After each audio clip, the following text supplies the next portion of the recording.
having that rapport is huge. People understanding that whatever you're sharing, if they understand that you're a good person, like, and that you're not like scamming them through it, like, and your employees, like, if you've hired people, even if it's a giant team, they've joined your company for a reason. Like, they believe in your vision as a leader for a reason. They joined one for the paycheck, but they've got options at places that they can be employed.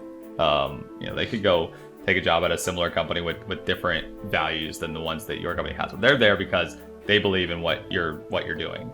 So I think knowing that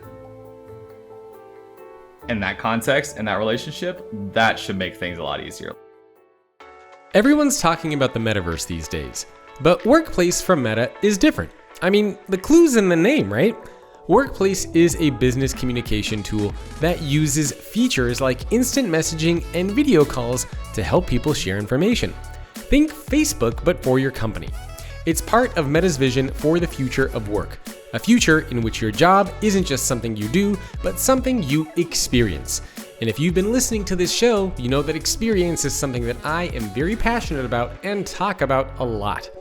Workplace from Meta is creating a future in which we'll all feel more present, connected, and productive. You can learn more and start your journey into the future of work at workplace.com/future. Again, that's workplace.com/future.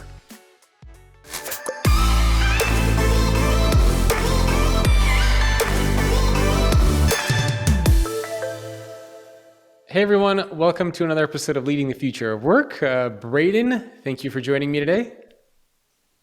Thanks for having me, Jacob. Excited. Yeah, so really curious on a lot of different themes. But before we get into some of the vulnerability stuff, one of the things that I haven't really heard you talk too much about is just kind of your background. So before we talk about the things that have been happening to you over the past few weeks, tell us a little bit about you, your businesses. How did you get involved with what you're doing? Yeah. So I come from, my parents divorced when I was young, and then both of them remarried, and they kind of ended up on two different tracks. One is the very much go to school, get a good job, work your way up the corporate ladder, that kind of a thing. The other parents are very entrepreneurial. They've owned golf courses and businesses and real estate. So I've kind of had both in my brain for a long time. So when I got to high school, went to college several different times, dropped out several different times because I couldn't stay with it. My dad, who was the entrepreneurial side, was always like, start your own business, get into real estate. So ended up with a whole bunch of different jobs too. Kept getting so bored with all of them because they were just like manual work like jobs, and I was like, okay, like cool, but let's pay the bills, but like this isn't very fun. So my last job that I had was at a bank as a teller. I was actually just talking about this. I had some back pain from I I tried to jump into a bush when I was a kid, and I jumped over the bush and kind of like compressed my back. Okay. So I've had like back pain ever since. So working as the teller, they kind of told me, my bosses told me that I wasn't allowed to sit while customers were up there. Like I could sit when the customers weren't there, but the desk was kind of short. Like I'm 6'1", the desk was good for 5'8" people. So I kind of like hunched over, and I would leave work so many days like in tears. I was in such pain, and I would tell them, and they're like, you still got to stand up when the customers are here. And I was like, okay, this makes no sense. Like it's not inhibiting my job. It's not like I'm wearing anything that has like swear words on it. Like you're telling me like the customer's perception of me is more important than like the pain that I'm in. So that was like, all right, that's the last job that I'm ever working, and letting anybody tell me how much I'm valued as a person, which they were basically telling me I valued very, very little. Yeah. So then I started on the entrepreneur track. At first I was just hustling. I was buying and selling cell phones on Craigslist. Found ones that were underpriced, or people were just trying to sell them quickly because they needed to, whatever reason they needed to get the cash. So I'd buy them and then sell them like same day. I was making $100 like profit a day, and I was like in cash, and I was just hustling through.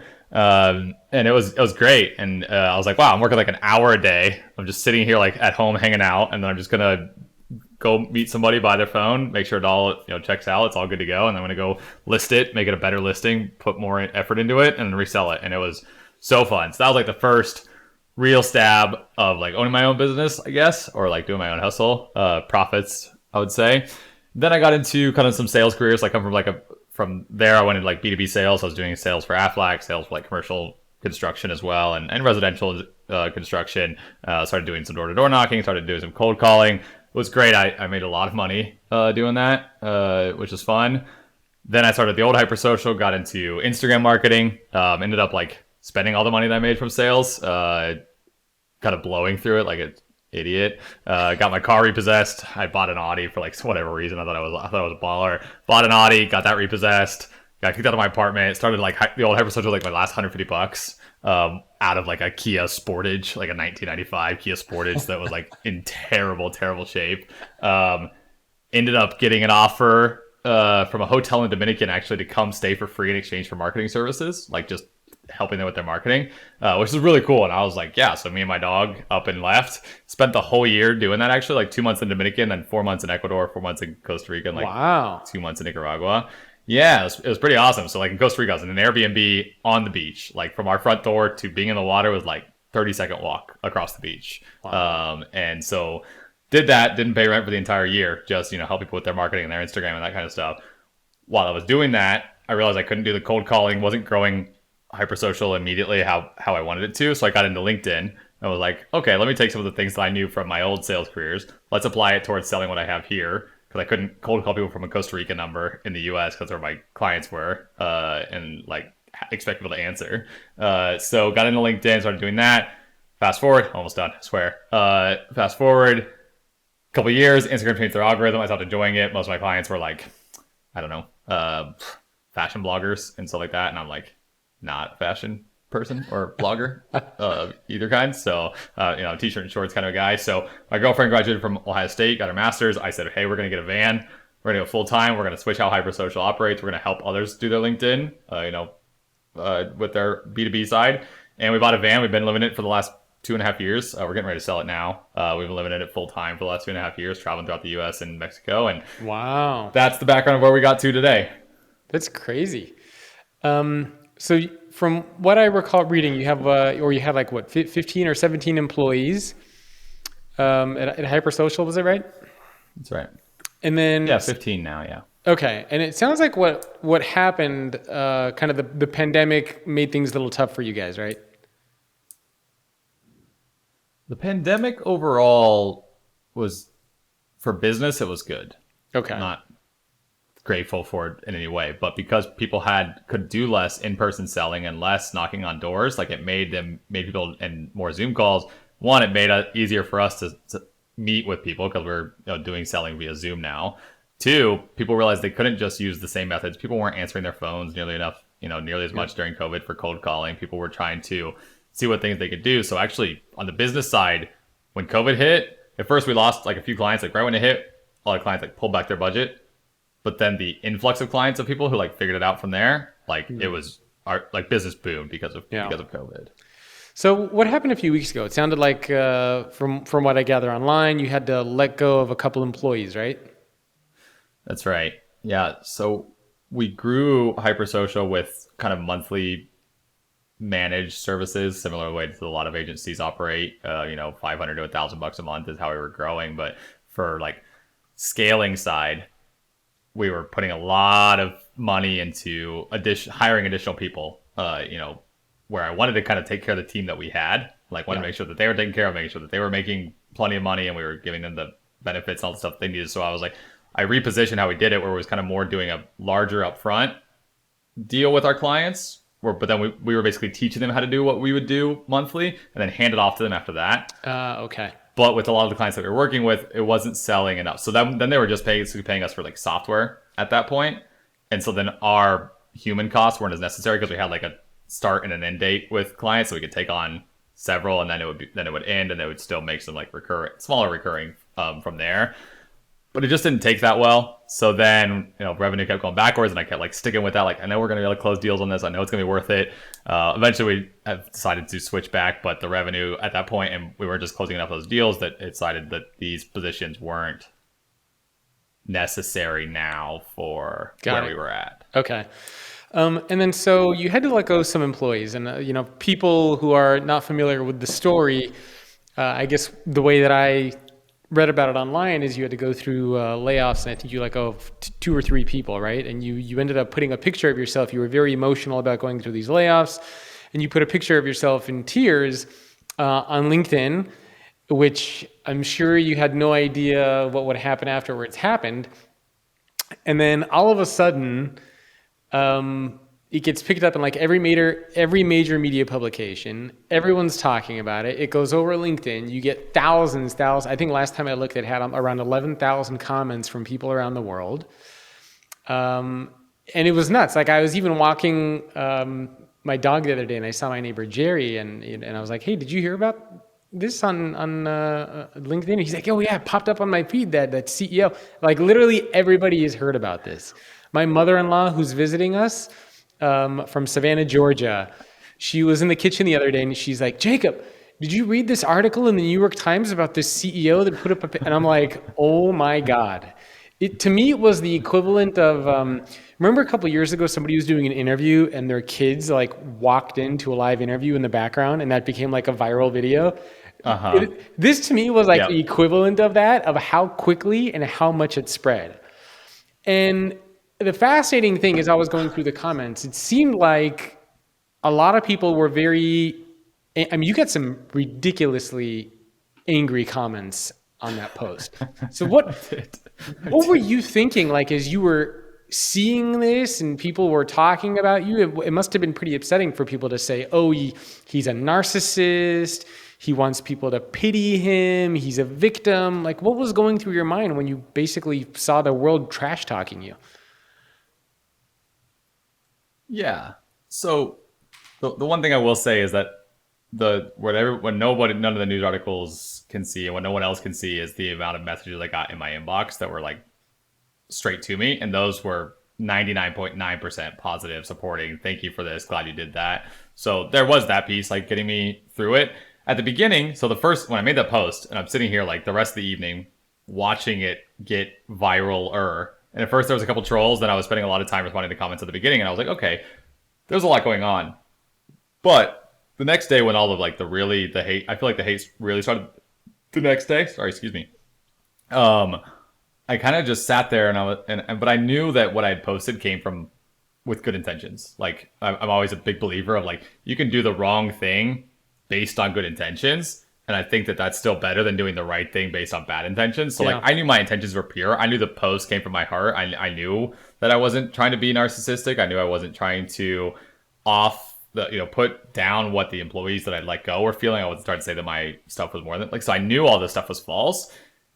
So I think that's what got me through. It's like, sure, people can say what they want about me, but I know that they're making judgment based on however much text that was and one picture, and they think they know everything about me already, and they don't. And just chatting with one of the employees I let go, and about after he had seen it, and like he made his own post of like, I only want to work for people who work like Braden, or who have a company like Braden. Like that's how I want to work with leaders like that. And then just talking to my employees and watching them like go through the comments. Like I got on with my marketing manager, Lizzie, and she was just going through the comments. She's like, "This is making me so mad." And I was like, "That's what matters more to me than what random people from wherever they are, whatever they do, are making about me." Yeah. So honestly, none of the negativity has affected me at all. Like my self-esteem or way I would change things or anything. Well, that's awesome. I mean, I'm really glad to hear that because in the world of social, it's very easy for negativity to like really bring people down. Well, let's start a little bit with how you were feeling when you put that up. So I mentioned before I hit record that I'm working on a book on vulnerability and leadership, and I'm really interested in a lot of the psychology behind it and how people perceive vulnerability versus how the person being vulnerable is experiencing it. So let's talk a little bit about you. What was going on in your mind, how you were feeling? Why did you decide to put up that picture of yourself crying and writing that emotional post about having to let somebody go? Yeah. So at the beginning of COVID, so my mom owns a sports and fitness for kids business. So she and her employees go around to different preschools and they'll do different like soccer and football and stuff. So she had to lay off her entire staff. Oh, wow. And she ended up on antidepressants because there was nothing. All the preschools closed when COVID hit hard. So all the preschools were closed. She had no business. So she had to let every single one of her employees go. She ended up going on antidepressants because of that. So when I was sitting here, I was sitting there at my desk I let go of one of the employees, Emily, my girlfriend, business partner. She had the one-on-one conversation with the other employee based on who was working, what our relationships were with them. So we just kind of like cried together for a second, and like we wanted to use it as like motivation to like never have to do this again. Like we never wanted to let an employee go because of HyperSocial or because of leadership. Like it should be, if we're letting employees go, it should be because they're not a fit for us or they're not performing. Like that's the way we want to let people go. So I was sitting there, went back down to my desk, sat there, like just thinking about what's next for the employees and like how much like that's upturning their lives. And like these are employees who've worked with me for 2 years. And we've been on many calls together. One of them we visited on our way back home. We stopped in and we basically parked our van in his driveway and worked with him for a couple of days. So we got to meet his wife, got to meet his kids, and just thinking about like what was next for them. Started like sobbing at that point. Finally calmed down a little bit. Just wanted to I'm a very person who likes to just get my emotions out there because I think like for leadership, like it leaves clarity of thought. Because I've seen a lot coming from the Midwest, coming from Ohio. There's a lot of like we're almost like taught to be passive aggressive, to be polite. Like we're taught to like bottle our emotions up so we can be polite to people. But I've seen that destroy relationships, and I've been passive aggressive before, and I've watched it. Like it made me build resentment towards people, and I've watched that happen. So when I started like just releasing my emotions, like get that sadness out, let it be gone. Now I can make a lot better decisions going forward. Yeah. So very much on believer of that. Thought about all the layoffs that were going on recently, all the big layoffs, where people are very upset and we're letting go 900, 1,500 employees at once. But I realized there's probably a lot of small businesses like myself, like my mom, who are letting go of employees that they do care about. And it's not just getting on a Zoom call with 900 people and you can't see all their faces and you don't know their families and that kind of stuff. Like there are a lot of small businesses like us who we wouldn't be where we are without these employees. Well, I thought I would put myself as vulnerable out there, not as a pity party, but for all the other people who are going through this or might have to go through it or have been through it, to realize like you're not alone in this. Like it's not you and then CEOs of companies and who do not know their employees. Like I'm willing to be vulnerable so you can feel less alone in the decisions and the pain that you're going through. One of the things that I found fascinating, so obviously this was a very vulnerable experience for you. And I can imagine, I mean, I didn't hear about the context of your mom before. That's obviously not mentioned in any of the articles. I'm sure a lot of people just wrote things just on their perceptions of you without actually speaking to you, which, the curse of social media, right? Yep. I'm trying to imagine, right? I mean, here you are, you're in a very vulnerable state. You're very upset. You're having to let go of somebody who you've worked with for a couple of years. And your intention is to put something out online to kind of be supportive or to lend support to other people who are having to go through this. So you're feeling vulnerable. You want to show that vulnerability with others to kind of create that connection, let people know that, they're not the only ones going through this. And all of a sudden, you get these crazy, angry comments of like, you're a narcissist. I mean, I don't even, people can go onto your LinkedIn page to see just all the like insane things that people were saying. Some of them were just pretty, I don't know, what's a nice way to put it? They were just rude and mean and just hurtful comments. So what was going through your mind as you're seeing like, wait a minute, here I am trying to be vulnerable, but people are not, that vulnerability is not connecting with other people. What was going through your mind when you saw that there was this big gap between how you were feeling and how people were actually responding or taking it, how, they were misinterpreting how you were actually feeling? Yeah. I think a lot of people have a lot of, like, I think COVID has, and all of the being at home and being without others and with having a very divisive everything nowadays. It's like everything seems to be you're either left or you're right. You're either here or you're there. There's no middle. So I kind of just like, and I like to listen to Joe Rogan, it's my favorite podcast, but he talks quite a bit about this divisiveness as well on quite a bit of it. And he's very much a middle person, but people either think he's too liberal or think he's like, that's how I've always been too, because my parents are very left, one side of them, and the other parents are very right, but I've always been very in the middle, but I've always still kind of seen when I try to have discussions that like it's really tough because even though I'm in the middle, they think I'm way too far away from them. So as I'm seeing this happen,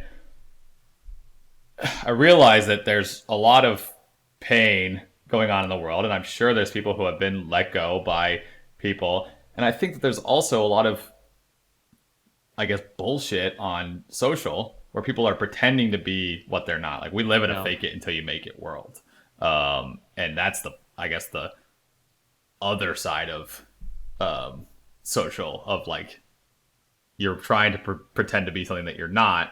So then I guess when people put something out, that it's difficult to know whether their intentions were true or not. So I tried to look at it from their side and say, okay, if I saw a random person crying on LinkedIn and I saw that he had the CEO title, do I think he would be being honest about letting go of those employees? Yeah. Maybe, maybe not. For the wrong audience, it didn't connect. For a lot of the people who are in leadership positions who have been through it, it connected with them 100%.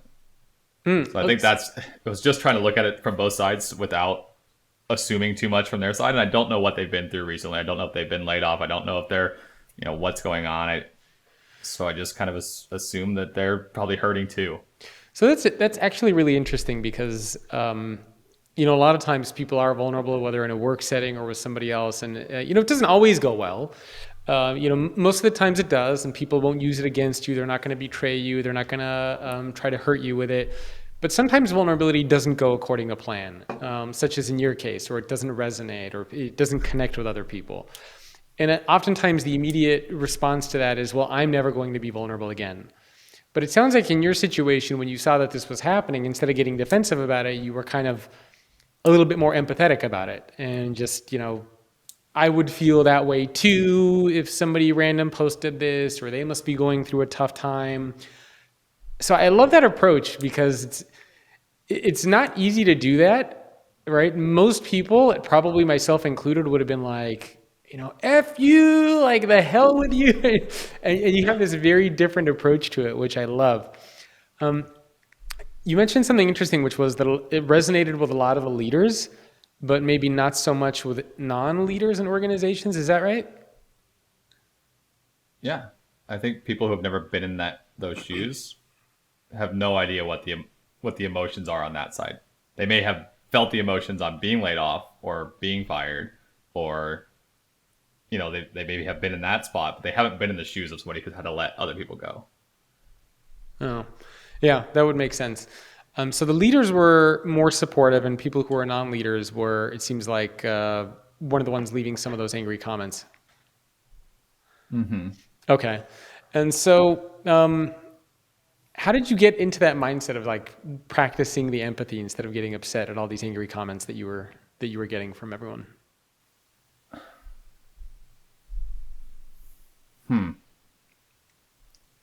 I always been very empathetic. Like, it's kind of how I build my relationships is understanding what people are going through. So I guess it's kind of innate nature there.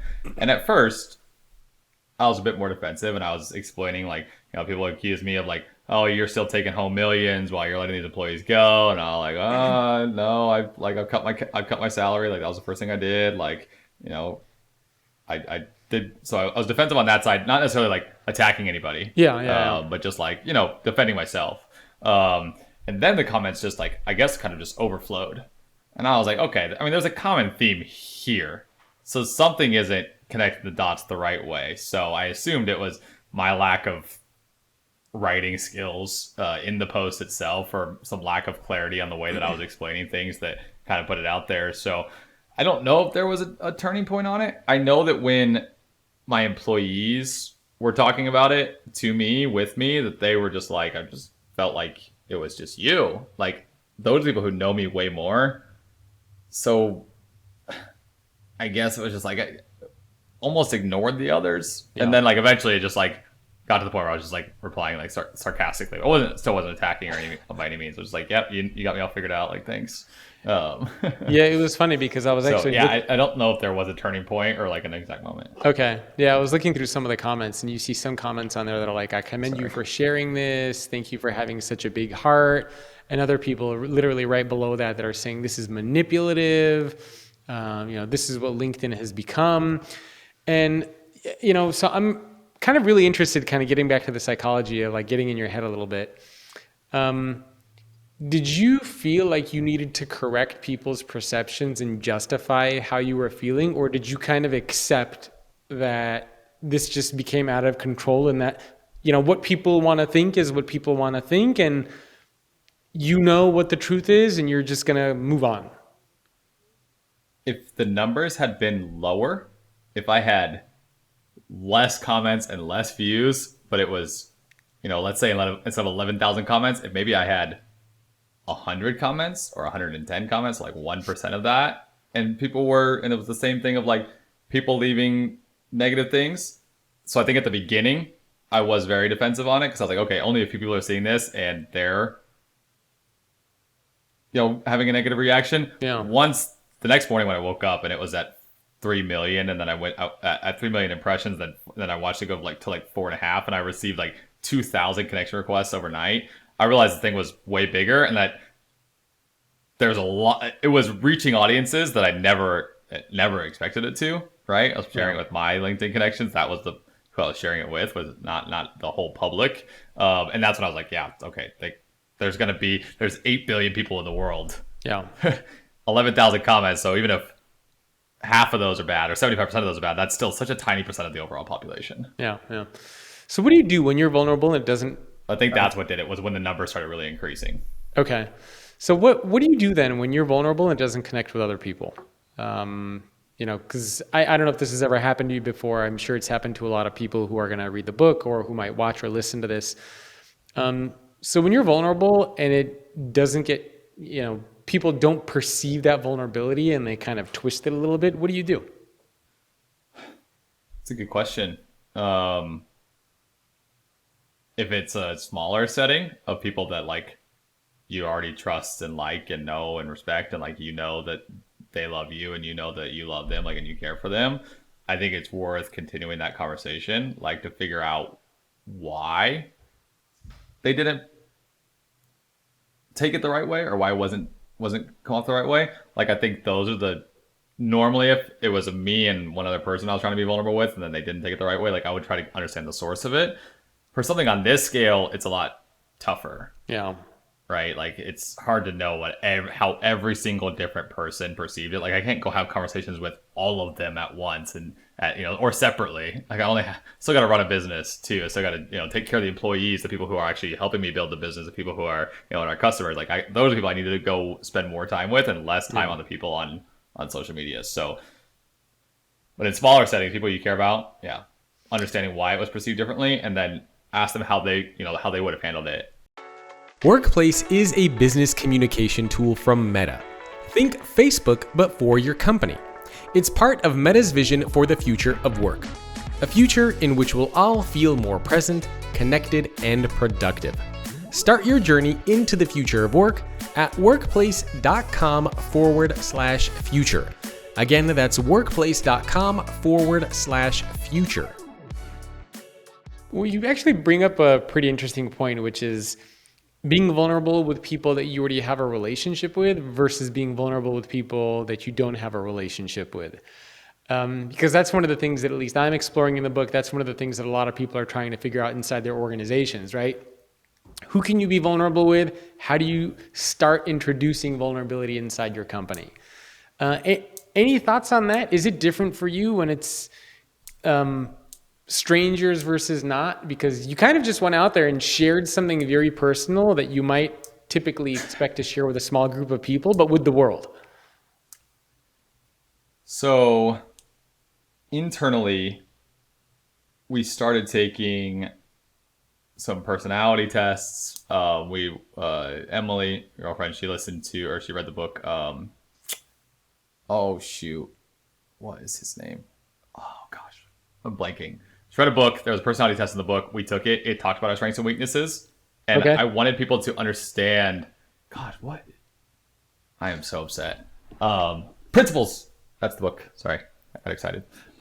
Principles. So she was reading that about how an open culture kind of helped them, and a transparent culture helped their company grow, and kind of how it helped their relationships. So we took some personality tests. I realized on the personality test, like I'm either like a 99% of something or I'm like a 1%. Like I'm not really like a middle ground. And I wanted people to understand that like where I do fall short as a leader, I don't want to fall short, but there is like some like psychological and like personality reasoning behind it, and not that I'm trying to make excuses, but where people can now start to say, hey, how do I use Braden and what he can do for his strengths, and not have him do things that are like towards his weaknesses. So we did this entire thing as a company, and now we were able to work better, more collaboratively in terms of saying, okay, let Braden be creative. Don't give him like a task to like email somebody or like do this or like those like not his tasks. Don't give those to Braden.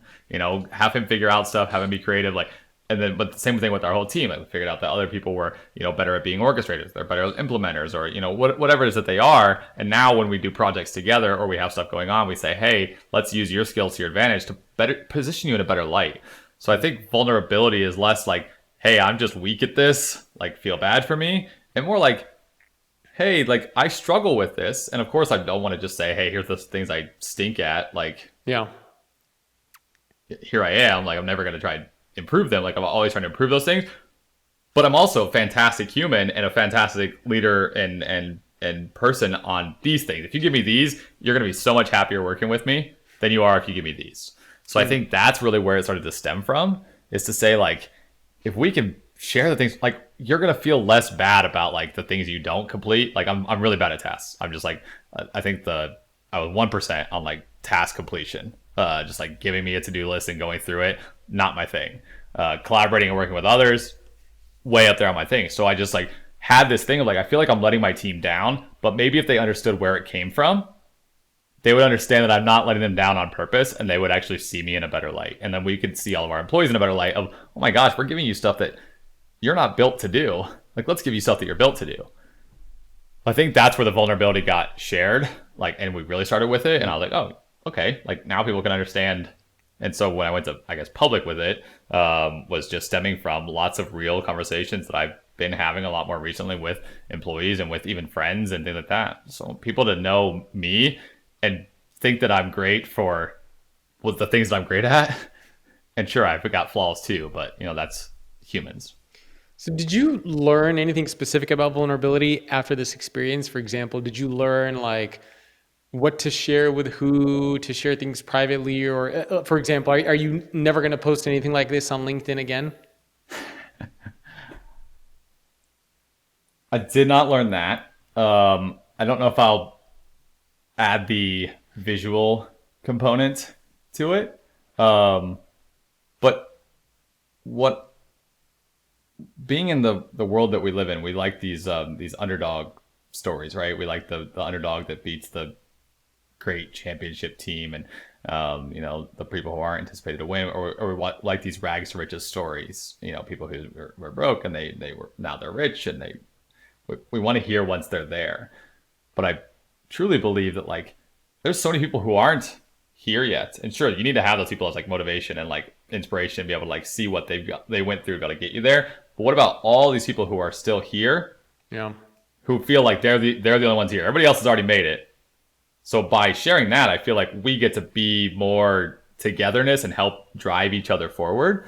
So I think that's one piece of the vulnerability that I shared, is how many people were actually going through similar situations, and that like how grateful they were for this vulnerability, whether it was them supporting me, or whether they were like, yeah, I'm gonna have to let go somebody tomorrow. I think I think that's where I will take posts in the future, just less visual, but still, like I still think it's important to share the downsides. Social media is very good at showing you the highlights of life. We all are trying to, I've got a better marriage and a better travel than you do, and better house and better car, and like I want you to see all the best parts, but it's just one snapshot of a moment in a single day comparatively to seeing the real journey of what people are going through on a daily basis. So why do it, right? I mean, so for example, inside of organizations, a lot of leaders that I've been interviewing, a lot of CEOs, they believe in being vulnerable as a way to create trust and connection amongst their teams, to get people to work closer together, to be able to solve problems. Why be vulnerable with a broad group of people, most of whom you don't know? Why? I think one, it's important for me to see corporate leaders, corporate, literally not a corporate company at all, but corporate leaders, that they're not all just millionaires profiting off the backs of others. I think that was one thing that I wanted people to see, is that not every single leader is this money first, power, greed, hungry person. Yeah. And probably most aren't, right? Most leaders are not that way. They like money, sure, but they also like people, and like that's why they got into leadership, is because they wanted to be working with others and they wanted to help lead others in terms of how they could help them. That was piece number one.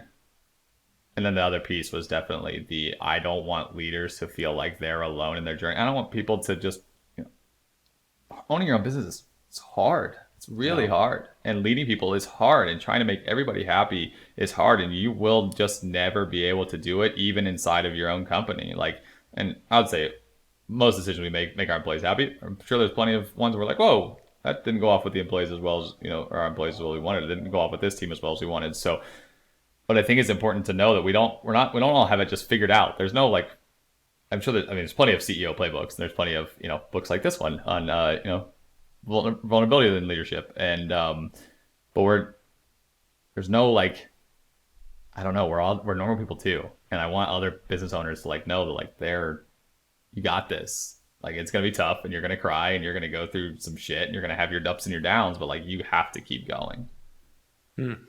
Yeah, which is, I think it's important. So it is kind of still creating a little bit of that community trust connection with other people out there. So what do you do when it doesn't go well, as in this case? So what advice do you have for other people out there? You were vulnerable. It didn't get received in the way that probably you had intended or the way that you had hoped. How do you mentally just say, like, why did you just, for example, decide I'm never going to be vulnerable again? Like, I'm just going to shut down, never talking about anything personal, never going to share anything again. Why didn't that go through your mind? One, the actual healthy conversations that were created. There are plenty of comments in that thread of people trying to understand and ask questions. And when I actually were to answer those questions, or other people were trying to answer those questions, you could see people actually being willing to say, oh, I was wrong. I see it better now. So I think that was a big piece. It's sure, there was the left and right. I hate using that on this. There was this side and there was that side. They were very divisive on that, right? But then there were conversations that were actually started on people who actually were just like, I don't really know where this came from, but I'm curious to know the answer. And when I explained it to them, then they're like, okay. I've had many people who, two of the biggest people who made the invitation posts, I guess, both reached out to me directly and said like, they didn't delete them. So it was that, but they apologized for the post, and after seeing more of my posts, they were like, okay, you were being genuine. So those conversations that were happening were extremely healthy. So I think that's what did it for me, is, okay, this sparked something somewhere. There's a reason this upsetted so many people. I don't know what it was. It's probably because there's not enough vulnerability in leadership. Yeah. In a public light. And there's a time and place for vulnerability, for sure. Not every single vulnerable thing needs to always be shared on social, for sure. But you can share some of it. You have to make sure that taking care of your heart too, right? Yeah. Like protecting that piece. Yeah. But this sparked something from all sides of business. People who are employed, people who are employing others, small business owners, CEOs, news places. Like, this sparked a conversation, and that says, like, I feel like we need more of that. If this post itself that I was creating innocently, no idea is going to go viral. Many people have accused me of knowing it was going to go viral, which I think they think I'm way smarter than I am. But if this was such a big deal, something is up, and I don't know where the disconnect is of what it is, but there needs to be more of this, because this post should not have been as big as it was. So for other people, then, it sounds like if they're vulnerable and it doesn't go according to plan. Usually it's not going to be in a big open setting like social media. It could be inside of a company where somebody says something and maybe somebody uses it against them. It sounds like the important thing there is just to focus on what you learned and not to let that be kind of a defining moment that shuts you down and kind of changes your character, your personality. Absolutely. And I think just for this instance especially, and I've always been a person who's able to laugh at himself, that like, I remember I was washing my hands and I was just like 2 days after the post, and I was like still getting so many comments on it. I was just thinking about it, and I just like could not do anything but laugh at the ridiculousness that this post had become. And it's almost like, not that we want to laugh at how people are feeling, and not that we want to laugh at it being taken wrong, but just laughing at like life is serendipitous. You can do your best, but we only can communicate as best as our communication skills allow us. So if you communicate your vulnerability and it doesn't come off the right way, is it the vulnerability itself? Is it what you're communicating, or is it how you communicated it, or how you phrased it, or how, like, that kind of stuff? So like kind of laughing about that serendipity of life and like keeping a head on your shoulders, I think it's important. Do you think people are very quick to judge? Because it seems like the context here is very important. Again, I'm trying to relate this back to a corporate environment, because most people, when they're going to be vulnerable inside their companies, they're not going to post about it on LinkedIn. They're going to say they made a mistake at work, or they're going to ask for help, or talk about a personal challenge. But it seems like the best way to do this is you need to have context around who you're sharing with, right? I mean, I think one of the things that we learned from your example is that when people don't have context, when you're sharing something vulnerable, like, people have no idea who you are. It's kind of like going to them at a cocktail party and being like, hey, oh my God, I'm having like these terrible problems with my wife. And people are going to be like, who are you? So it seems like having that rapport, knowing who you're being vulnerable with, knowing what you're sharing, and having that intent and context is important, as opposed to just showing up to work and, like you said, being vulnerable with everybody. Exactly. Yeah, absolutely. I mean, having that rapport is huge. People understanding that whatever you're sharing, if they understand that you're a good person, like, and that you're not like scamming them through it, like, and your employees, like, if you've hired people, even if it's a giant team, they joined your company for a reason. Like, they believe in your vision as a leader for a reason. They joined one for the paycheck, but they've got options of places that they can be employed. They could go take a job at a similar company with different values than the ones that your company has. So they're there because they believe in what you're doing. So I think knowing that, in that context and that relationship, that should make things a lot easier. Like, your employees don't hate you, so they wouldn't work for you. Yeah. And it sounds like if it is used against you, maybe you should be thinking about being a part of a different company. Yeah, very much so. Like, companies and people should be aligned. Yeah. Like, the people who are a part of companies should be aligned with what the company is doing too. Yeah. Okay, so last kind of like 10, 15 minutes, one of the things I really like to do is kind of focus on specific action items for people. So looking at some specific action items for people who are wanting to be vulnerable inside of their organizations. I hope you enjoyed this episode. Remember, if you subscribe to the show on Apple Podcasts, you will also get a bonus episode where Braden shares his advice for leaders who want to be vulnerable at work and show emotion.